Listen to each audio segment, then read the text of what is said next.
months after this video went viral on TikTok. My name is Staff Sergeant Casey Suchanek, and today marks 8 months since I've been raped. The News for Jack's I-team has learned an allegation of sexual assault among 2 local service members will not be prosecuted.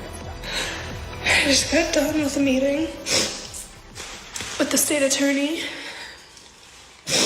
here in Duval County.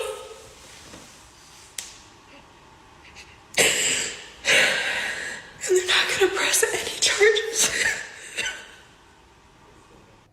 Staff Sergeant Casey Suchanek went public with the allegations on TikTok earlier this year. That video now has nearly 7 million views. 10 months after a service member was charged with 2 counts of sexual battery, and after investigating, the state attorney's office has declined to move forward with the case.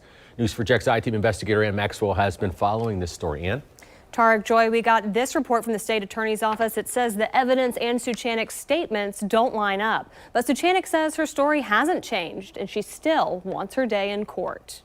I don't know what to do anymore. I don't know who to contact. I don't know how to keep this going. I have given them everything. It's been nearly a year since Staff Sergeant Casey Suchanek says she was raped by a fellow service member, going viral in this video in June. I've absolutely had it, and I am at my breaking point. Earlier this year, Suchanek told the I-team the state attorney's office was prepared to drop the 2 counts of sexual battery against her alleged assailant if she didn't accept a plea deal for him on a simple battery charge.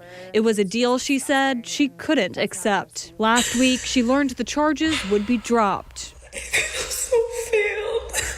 According to this statement from the state attorney's office, Suchanek initially reported the encounter began consensually.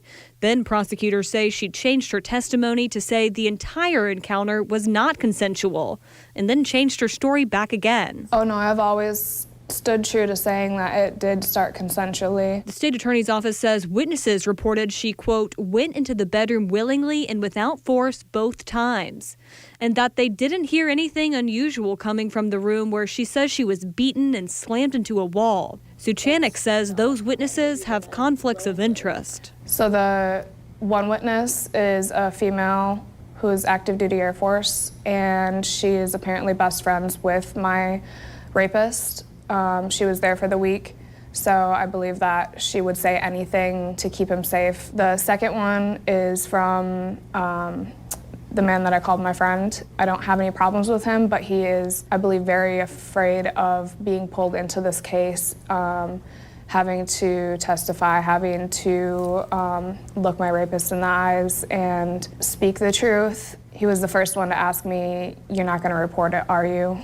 He had told me that my rapist was a superior to him of some sort. It also says you did not suffer injuries consistent with your allegations. That's what I'm talking about with the bruises not being dark enough. They said that there wasn't enough evidence.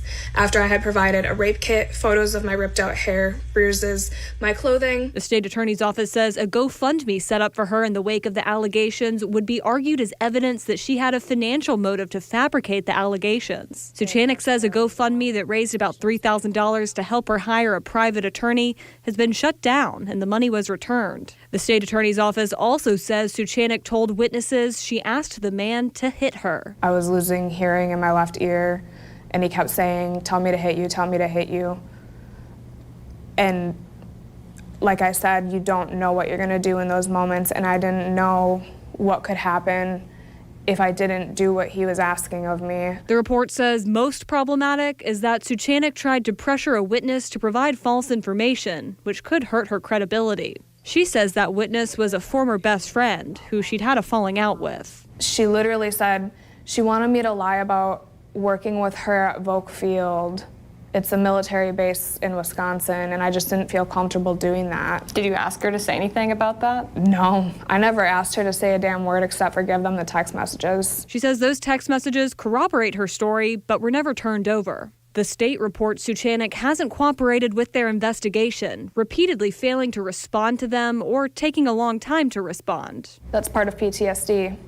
If they've done any research with PTSD, avoidance is a huge piece of that. Suchanek says she feels failed by the process. So outraged. You the Duval County 4th Judicial Circuit. I'm not looking for attention. I'm not looking for internet fame. I'm looking for literal justice. The man Suchanek is accusing is a member of the Florida National Guard. A spokesperson says they will now coordinate with the appropriate civilian agencies to review the allegations and investigate to make a determination on appropriate administrative or disciplinary actions as necessary. The spokesperson also says the Florida National Guard stands firmly alongside all victims of sexual assault and remains committed to responsive care and justice. Joy? Ann Maxwell, thank you.